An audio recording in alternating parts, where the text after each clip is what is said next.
नमस्कार दर्शकवृन्द, पर्यटन संवादको आजको यो 5औं श्रृङ्खलामा यहाँहरूलाई हार्दिक स्वागत छ।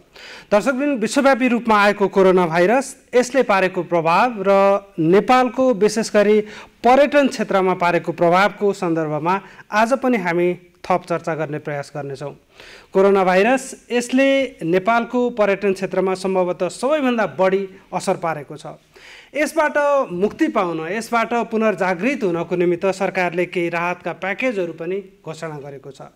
ती कति पर्याप्त छन् नेपालको पर्यटन क्षेत्रलाई, विशेष गरी होटल क्षेत्रलाई भोलिका दिनमा पर्यटन यो कोभिड-19 सकिए पछाडि पनि पुनर्जागृत गर्न, पर्यटनहरूको आकर्षण नेपालमा बढाउन र नेपालको अर्थतन्त्रको एउटा बलियो आधार पर्यटन क्षेत्रलाई बनाउन पर्यटन बोर्डले के कस्ता विश्वव्यापी कार्यक्रमहरू अगाडि बढ्दैछ, होटल एसोसिएसन अफ हान यसमा कसरी साथ अगाडि बढ्दैछ, यसै विषयको चर्चा आजको कार्यक्रममा हामी गर्नेछौँ। हामीसँग हुनुहुन्छ नेपाल पर्यटन बोर्डका सदस्य पम्फा धमला र होटल एसोसिएसन अफ नेपाल हानका अध्यक्ष सृजना राणा। यहाँहरू दुवैलाई स्वागत छ कार्यक्रममा। नमस्कार। हजुर, पम्फाजी यहाँबाटै सुरुवात गर्छु म कार्यक्रममा। कस्तो महसुस गरिराखेको छ पर्यटन बोर्डले? हुन त सबै कुरा ठप्प छ यति बेला, अन्तर्राष्ट्रिय उडानहरू छैनन्, सामूहिक रूपमा आवत जावत प्रतिबन्धित छन् होइन। बोर्ड चाहिँ यस बेला के कामहरू गरिराखेको छ, के महसुस गर्दैछ? कोभिड-19ले संसारभरि नै धेरै एफेक्ट गरेको छ, त्यसमा पनि पर्यटन व्यवसायलाई त अत्यन्तै यसले एफेक्ट गरेको छ। नेपालमा गत 6 महिनादेखि लगभग पर्यटन गतिविधि ठप्प छ। हजुर, अब एयरलाइन्सहरू छैन, होटलहरू बन्द छन्, व्यवसायीहरू एकदमै यो मारले गर्दा यसको मारमा छन्, श्रमिकहरूले काम पाएका छैनन्। यो परिस्थितिमा पर्यटन बोर्डले चाहिँ कसरी अब लकडाउन खुलेपछि नेपालको पर्यटनलाई हामीले बजारीकरण गर्न सक्छौँ, यसको प्रमोसन गर्न सक्छ भन्ने विषयमा अहिले हामी व्यापक छलफलमा छौँ। अब यो भन्न सकिन्न अन्तर्राष्ट्रिय एयरपोर्टहरू कहिले खुल्छन् र पर्यटकीय गतिविधि कहिले सुरु हुन्छ। जहाँसम्म लाग्छ नोभेम्बरबाट अलिकति सुरु हुन्छ कि त्यसैको सिलसिलामा पर्यटन बोर्डले चाहिँ अन्तर्राष्ट्रिय रूपमा चाहिँ इन्डिया र चाइनामा चाहिँ यो पर्यटकीय गतिविधि चाँडो सुरु हुन्छ होला, त्यसलाई नै फोकस गरेर हामीले कतिपय भिडियोहरू, हाम्रा प्याकेजेसहरू तयार गरेका छौँ र जब खुल्छ हामी तुरुन्तै इन्डिया र चाइनामा गइहाल्छौँ। त्यसका साथसाथै अहिले चाहिँ अब युरोप र मिडल इस्टतिर पनि गतिविधि सुरु भएको छ। त्यसपछिको स्टेप भनेको हामीले चाहिँ त्यो देशहरूमा जाने र अब अहिले चाहिँ पर्यटन बोर्ड आफैमा पनि रिसोर्सको हिसाबले कमजोर अवस्था छ। त्यस कारणले बजारीकरणमा एकैचोटि हामी जान त सकिन्न, तैपनि अब हामी चाहिँ इन्डिया, चाइना अनि त्यसपछि युरोप, मिडल इस्ट हुँदै अन्य देशहरूमा चाहिँ नेपालको बारेमा प्रचार प्रसारमा जाने तयारीमा छौँ। जस्तो कतिपय देशहरूले फ्लाइटका सेड्युलहरू पनि सार्वजनिक गरि नै सकेका छन्। नेपाल सरकारले हुन त यो सरकारी तवरबाट हुने कुरा भयो, तैपनि यहाँहरूको सुझाव सरकारलाई, निजी क्षेत्रसँग समेत यहाँहरू समन्वयमा हुनुहुन्छ। अब अन्य जनजीवन पनि सहज अवस्थामा सञ्चालन हुँदै गर्दा पर्यटन क्षेत्रको जनजीवन पनि अब सुरु गर्नुपर्छ है भन्ने बिन्दुमा पुगेको छ बोर्ड। कसरी हामीले चाहिँ त्यसमा पनि लबिङ गरेका छौँ। अब रोग त हो, साँच्चै रोगले संसार एफेक्ट गरेकै छ, तैपनि अब अन्य देशहरूलाई पनि हामीले हेर्दा अन्त पनि गतिविधि सुरु भइसकेको छ र अब चाहिँ रोगले भन्दा पनि भोकले मान्छे मर्ने स्थिति आइसकेको छ। त्यस कारणले अब यो कोभिडका हुने चाहिँ प्रोटोकलहरूलाई हामीले चाहिँ अवलम्बन गर्दै जतिसक्दो चाहिँ राष्ट्रिय अन्तर्राष्ट्रिय एयरपोर्टहरू खुलेर अब गतिविधि चाहिँ खुल्नुपर्छ होइन, जसले गर्दा चाहिँ इकोनोमिकल मुभमेन्ट हुन जरुरी छ, यो हुनुपर्छ। हामीहरू सबैको चाहिँ अहिले चाहिँ त्यही नै छ भनाइ। हजुर, सृजनाजी यहाँहरूको अब होटलहरूको अवस्था अथवा समग्र पर्यटकको अवस्था के होला भनेर त यो प्रश्न गरिरहनु पनि पर्दैन होला जस्तो लाग्छ। सम्भवतः किचनहरूमा मुसा कुद्न थालिराखे होलान् किनभने ठप्प छ होइन। के अपेक्षा गरिरहनु भएको छ यहाँले चाहिँ बोर्डसँग, सरकारसँग? अवस्था कस्तो छ होटलहरूको, समग्र पर्यटन क्षेत्रको बताइदिनुहोस् न। अब मलाई चाहिँ के लाग्छ भने निजी क्षेत्रको प्रतिनिधित्वमा अहिले गइरहेको छु होटल एसोसिएसनको अध्यक्षको नाताले सबभन्दा सर्वप्रथम त के भने सिचुएसन अहिले कस्तो छ र अहिलेको सिचुएसनमा कसरी हामीले थेक्न पर्छ भन्ने गभर्मेन्ट, प्राइभेट सेक्टर र लगानीकर्ता, कर्मचारी र गभर्मेन्टको तीनटैको सहभागिता हुनपर्छ भन्ने मलाई लाग्छ।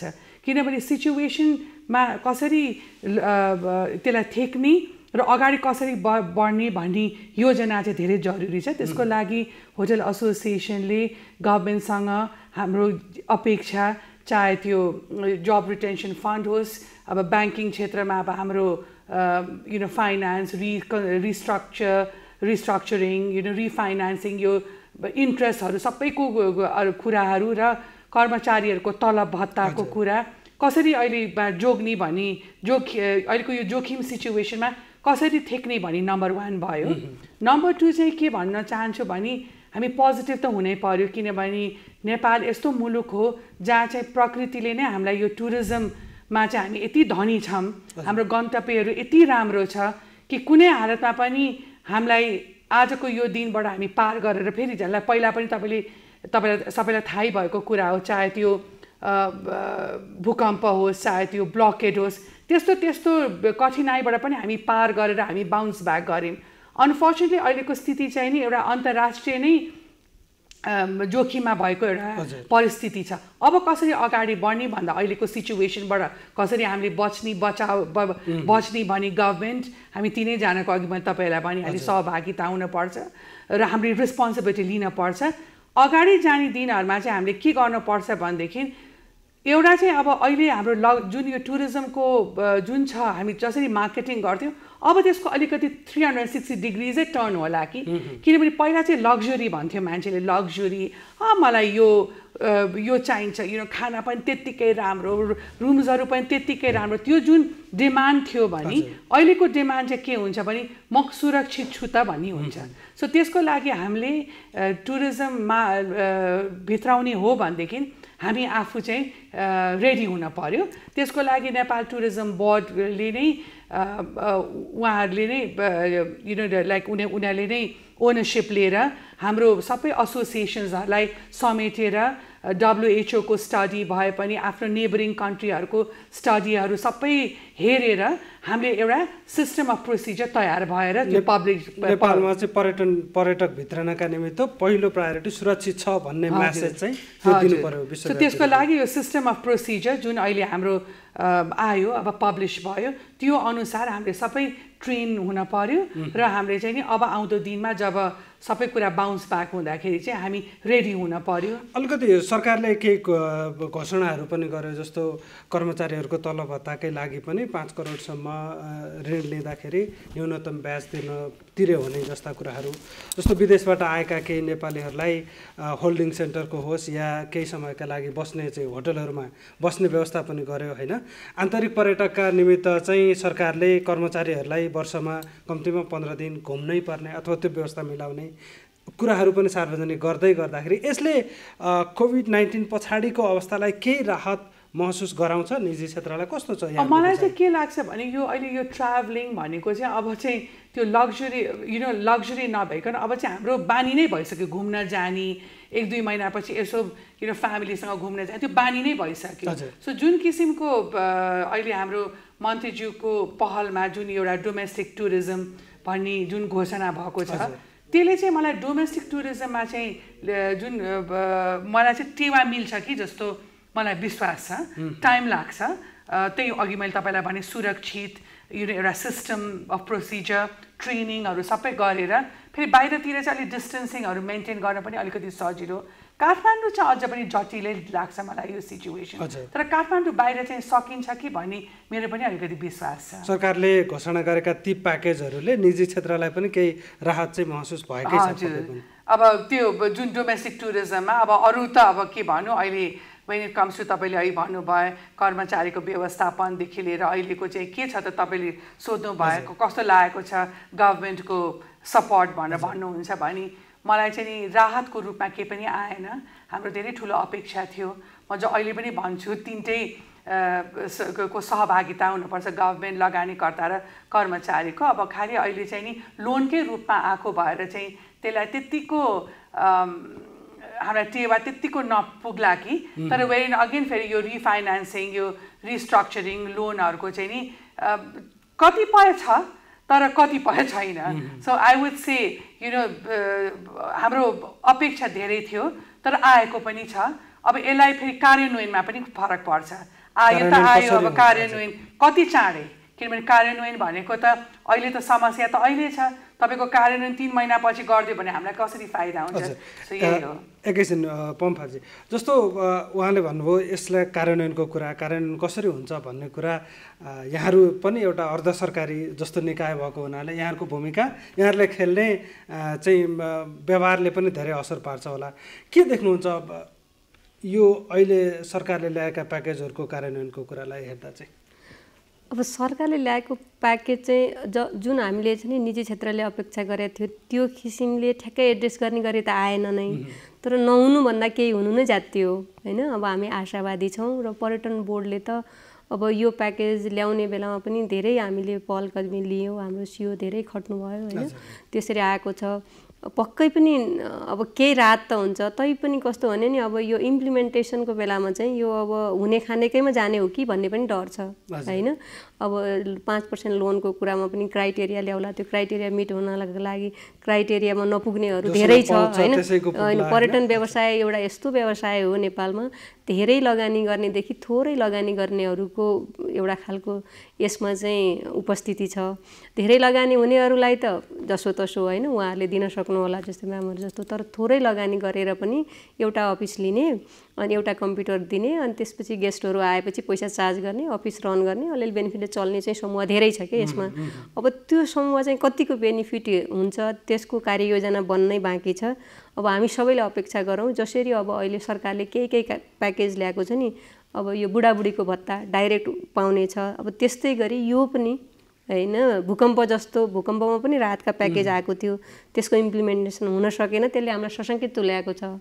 तर अब यो चाहिँ दोस्रो अब अलिकति एक्सपिरियन्स पनि भयो र सबैले राहत पाउने गरिकन कार्ययोजना बन्छ र सबैले यसबाट बेनिफिट पाउनुहुन्छ भन्ने चाहिँ हामी आशा गर्छौँ। बोर्डको चाहिँ तयारीको कुरा गर्दाखेरि अघि म्यामले पनि भन्नुभयो कसरी चाहिँ सरकारले यसलाई लिन्छ, सुरक्षा प्रोटोकल कसरी बनाउँछ, हुन त केही सार्वजनिक पनि भएका छन् हैन। विश्व स्वास्थ्य सङ्गठनको चासो छ अहिले नै अन्तर्राष्ट्रिय उडानहरू सुचारू गरि नहाल्नु अथवा भिडभाड हुने खालका गतिविधि गरि नहाल्नु भन्ने छ एकातिर, अर्कातिर कतिपय देशहरूले गतिविधि अगाडि बढाउँदै गर्दा नेपालको अर्थतन्त्रलाई कम्तीमा अगाडि लैजान पनि अब गर्नुपर्ने हो कि भन्ने सिचुएसन पनि छ भनेपछि बोर्डको सुझाव के छ यसमा? हामीले निर्धारण गरेका प्रोटोकलहरू मानेर अगाडि बढ्दाखेरि रोगबाट पनि बचिने र गतिविधि पनि नर्मल हुने अवस्था बन्छ या केही समय अझै हामी लकडाउन या यस्तै बन्दाबन्दीमा बस्नुपर्छ? हैन, बन्दाबन्दी त अलिकति खुकुलो भइसकेको अवस्था अहिले पनि छ हैन, तर अब यो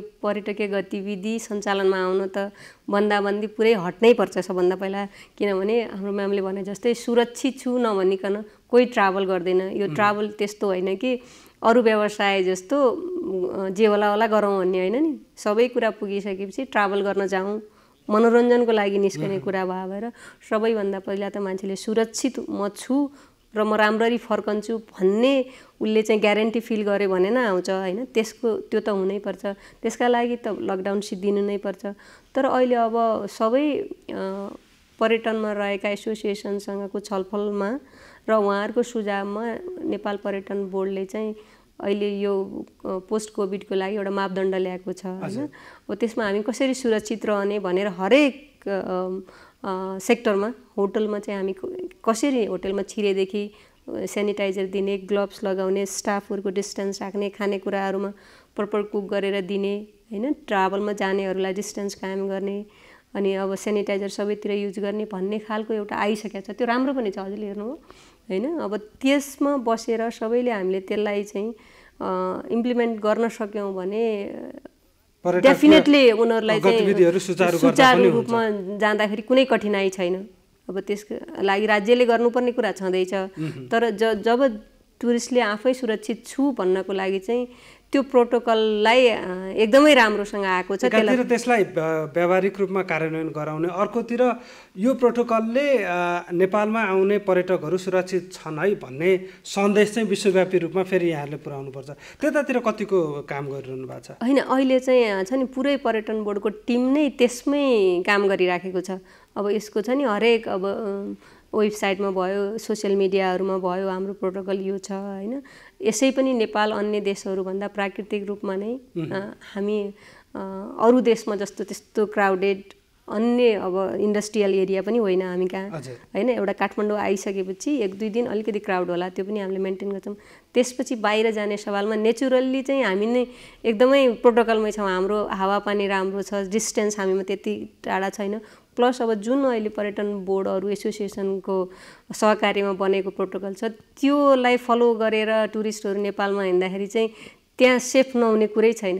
त्यो चाहिँ एकदमै राम्रो छ र त्यसलाई हामीले प्रचार गर्नको लागि हाम्रा सबै मिडियाहरूलाई युज गरेका छौँ। नेपाल टुरिज्म बोर्डको सिओले यसलाई धेरै नै काम गर्नुभएको छ र उहाँहरूलाई टेवा दिनलाई हामी बेग्ला बेग्लै एसोसिएसनहरूले उहाँलाई पनि त्यसमा टेवा दिएर त्यो एउटा मापदण्ड निकालेको छ। अब त्यति मात्रै भएन, त्यसलाई ट्रेनिङ पनि गर्नु पर्यो है। पम्पाजीले भन्नुभयो मापदण्ड त सबैतिर कसरी पुर्याउने हो भने उहाँहरूले सबै काम गर्नु भइसक्यो। अब त्यसको के आउँछ भने ट्रेनिङको पार्ट आउँछ।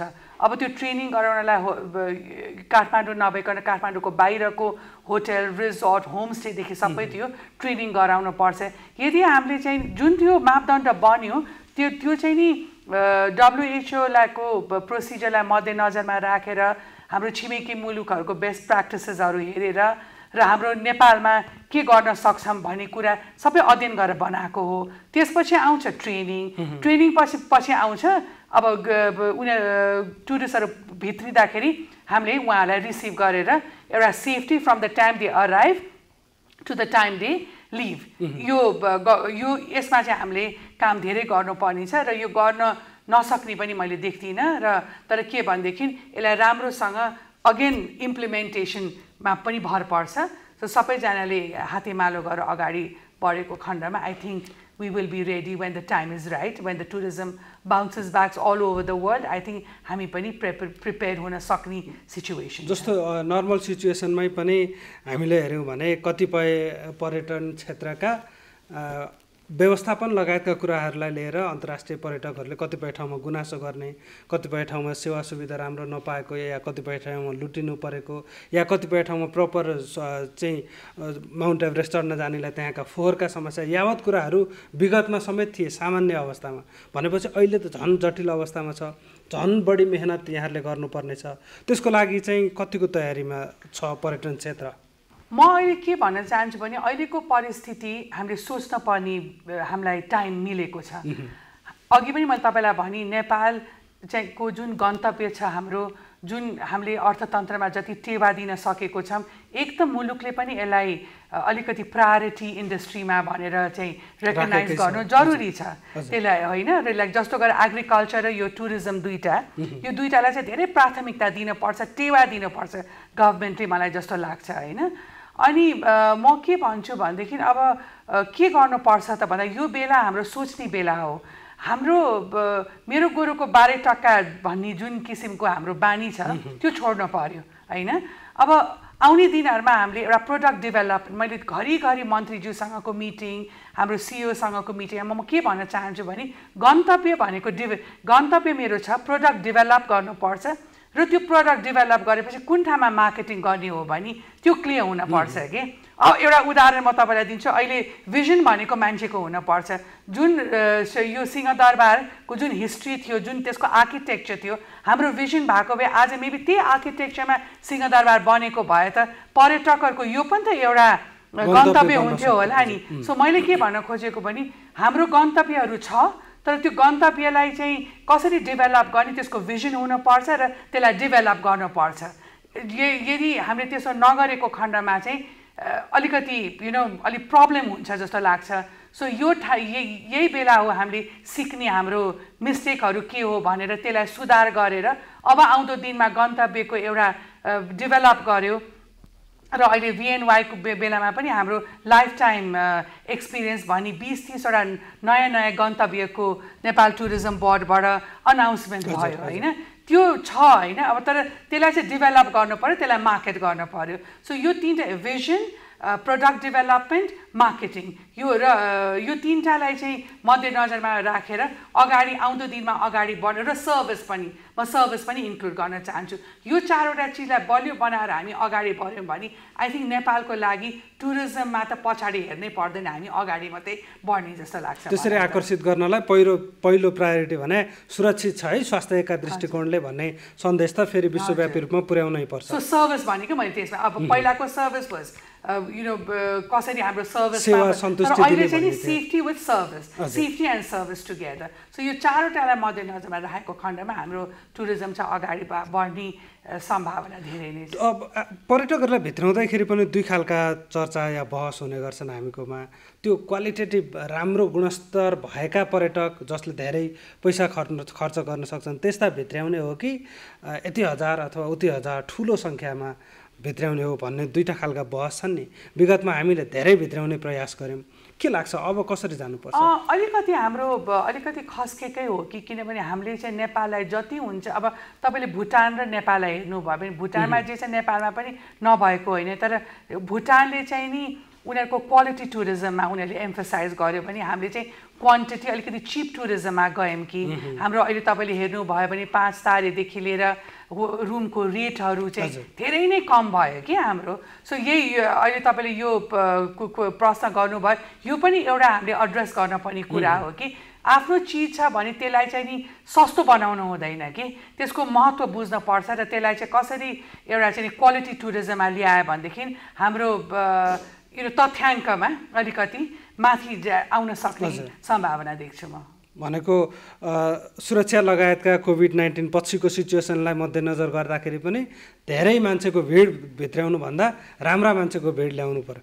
हजुर, के देख्नुहुन्छ यहाँ बोर्डले चाहिँ के तयारी गरिराखेको छ, कसरी अगाडि बढ्छ त बोर्ड? क्वालिटी टुरिज्म या क्वान्टिटी टुरिज्म? अब यसमा चाहिँ यस्तो छ, अहिलेको जुन सुरक्षित गन्तव्य हो भन्नको लागि चाहिँ हामी क्वालिटी टुरिज्ममै जानु पर्ला, त्यो भयो भने त्यो। तर पनि अब सर्भाइभलको फेजमा भएको कारणले गर्दा हामीले अहिले यो पहिलो साल अब चाहिँ साँच्चै भन्यो भने हामी सबैलाई फिल भएको निजी व्यवसायी लगायत पर्यटन बोर्ड, पर्यटन मन्त्रालयलाई चाहिँ हाम्रो पनि चिफ डेस्टिनेसन भयो, नम्बरिङमा आयो।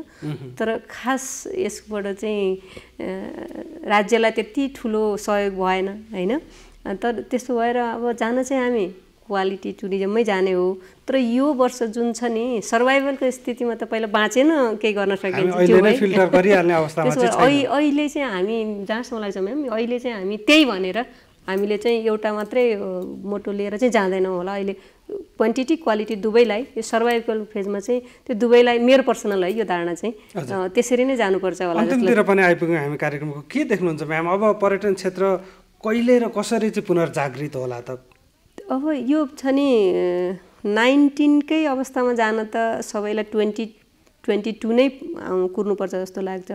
तर त्यो हुँदाहुँदै पनि जब सबै अन्तर्राष्ट्रिय एयरपोर्टहरू खुल्छन् र हामीले नेपाल सुरक्षित छ, हामीमा चाहिँ अन्त नभएको प्रडक्ट यो छ भनेर छ नि पर्यटन बोर्ड लगायत निजी क्षेत्रको सहकार्यमा सक्यौँ भनेदेखि हामीलाई चाहिँ मिड अफ 2021बाट नै यसले पिकअप चाहिँ राम्रै गर्छ जस्तो लाग्छ मलाई चाहिँ। यहाँले के देख्नुहुन्छ? म के भन्न चाहन्छु भने म चाहिँ यो टुरिज्म नेपालमा फर्स्ट आउँछ भन्ने विचारमा म पोजिटिभै छु, किनभने चाहे त्यो 2022मा होस् या 21को आखिरीमा होस् त्यो चाहिँ नि फर्किनै पर्छ। तर म यो पनि भन्न चाहन्छु कि यही बेला हो हामीले चाहिँ नि हाम्रो स्ट्यान्डर्डको अपग्रेडेसन, ट्रेनिङ, अब अहिले कति हाम्रो दाजुभाइ दिदीबहिनीहरू फर्केर आउनु भइरहेको छ अरू मुलुकबाट। So I always feel that त्यो स्किल डेभलप गर्न अझ जरुरी छ। हाम्रो अझ पनि त्यसमा ग्याप तयारीका लागि चाहिँ हजुर त्यो गर्न पर्छ। अब आउँदो दिनको टुरिज्म कस्तो हुन्छ त्यसलाई मध्यनजर राखेर त्यो तपाईँ अघि भनेको हाम्रो यही कुरा सेफ्टीमा नै अध्ययन गर्नुपर्छ र गभर्मेन्टले पनि के प्रब्लम्सहरू भएको त्यसलाई चाहिँ अलिकति निजी क्षेत्रसँग बसेर एउटा विशेषज्ञहरू लिएर आएर अहिलेको युथहरू I always feel the youth have so much of like they have so much of exposure education, उनीहरू किन टाढा छन् गभर्मेन्टबाट? That is what I really worry कि गभर्मेन्ट निजी क्षेत्र र एक्सपर्ट्सहरूलाई लिएर आएर बारम्बार यसलाई विश्लेषण गर्दै कसरी अगाडि जाने भन्ने एउटा योजना बनाएकोमा चाहिँ आई थिङ्क हामी फर्स्ट आउँछौँ पक्कै पनि टुरिज्ममा। कोभिड-19 पछाडिको टुरिज्म कसरी अगाडि बढाउने भन्ने विषयमा यहाँहरूले आफ्ना विज्ञता र आफ्ना संस्थाका प्रतिनिधित्व आवाजहरू पनि यहाँ राखिदिनु भयो। नेपाल टेलिभिजनको तर्फबाट यहाँलाई धेरै धेरै धन्यवाद छ। यहाँलाई पनि धेरै धन्यवाद, हामीलाई समय दिनुभयो, थोरै भए नि हाम्रा कुरा राख्ने मौका दिनुभयो, यसका लागि नेपाल टेलिभिजन परिवार र यहाँलाई पनि धेरै धेरै धन्यवाद। धन्यवाद। दर्शक पनि आजको कार्यक्रमको समय सकिएको छ। नेपाल पर्यटन बोर्ड र नेपाल टेलिभिजनले संयुक्त रूपमा अगाडि बढाएको उत्पादन गरेको यो कार्यक्रममा आज हामीले नेपाल पर्यटन बोर्डका सदस्य पम्फा धमला र होटल एसोसिएसन अफ नेपाल हानका अध्यक्ष सृजना राणासँग कुराकानी गऱ्यौँ। अर्को कार्यक्रममा यहाँहरूका बिचमा हामी फेरि आउनेछौँ। नमस्कार।